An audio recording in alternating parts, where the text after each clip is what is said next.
ሰላም ጤና ይስጥልን የተከበራችሁ የኢትዮ ዜና ቤተሰቦች እንዴት አላችሁ? ዝርዝር ዜናዎቻችን የተለያዩ ጉዳዮችን አጠናክሮ ከሰዓት ጀምሮ ወደ እናንተ መድረሱን ይቀጥላል።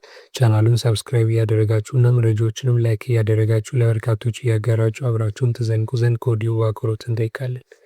የኢትዮጵያ አየር ኃይል ዋና አዛዥ ያስተላለፉት ማስጠንቀቂያ። የአየር ኃይሉ አዛዥ ማስጠንቀቂያ ሰጥተዋል። የኢትዮጵያ አየር ኃይል ዋና አዛዥ ሌተናል ጀነራል ይልማ መርዳሳ ለመከላከያ ሰራዊት መልእክት አስተላልፈዋል። የኢትዮጵያ አየር ኃይል ሀገሪቱ ለመፈታተን የሚሞክሩ ማናቸውንም ጠላቶች በአስተማማኝ ሁኔታ ለመመከት ሆነ ድባቅ ለመምታት የሚያስችል ተቋም ገንብተዋል ብለዋል። ዋና አዛዡ ይህንን ያሉት የኢፔድ አየር ኃይል ሶስተኛ አየር ምድብ አስመዝግቧል ያለውን የላቀ የግዳጅና የስራ አፈጻጸም ስኬት አስመልክቶ በድሬዳዋ ከተማ በሚገኘው የምድብ ጠቅላይ መምሪያ የእውቅናና የምስጋና መርሃ ግብር ባካሄደበት ወቅት ነው። የምድቡ አመራሮችና የሰራዊት አባላት ግዳጃቸውን በጀግንነትና በስኬት በመወጣታቸው ሊኮሩ እንደሚገባ የገለጸው ይኸው የመከላከያ መግለጫ በቀጣይም ታላላቅ ተልዕኮች እንደሚጠበቅባቸው በመረዳት በሁሉም ረገድ ስልታዊ ዝግጁነትን በከፍተኛ ሁኔታ ማጠናከር ያስፈልጋል ብለዋል። አሁን ያለው የዘመኑ ሕጋዊ አካሄድና ስልት ለመገመት እጅግ አዳጋች በሆነ መልኩ በፍጥነት እየተቀያየረ መምጣቱን ያነሱት ሌተናል ጀነራል ይልማ መርዳሳ በቀጠናው ያለው የኃይል አስተላለፍ ተለዋዋጭና ሊገመት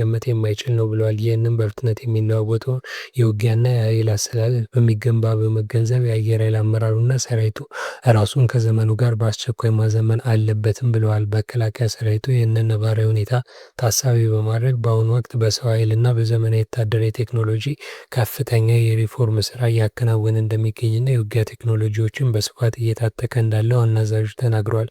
ሶስተኛ አየር ምድብ የሪፎርም ቀጥተኛ አካል በመሆን በርካታ ስኬታማ ስራዎችን አከናውኗል ያሉት ሌተናል ጀነራል ይልማ መርዳሳ ምድቡ እንደ ኮሎኔል በዛብህ ጴጥሮስና ኮሎኔል ባጫ ሁንዴሳ የመሳሰሉ በርካታ ታዋቂ የአየር ኃይል ጀግኖችን ያፈራ መሆኑንም አስታውሰዋል።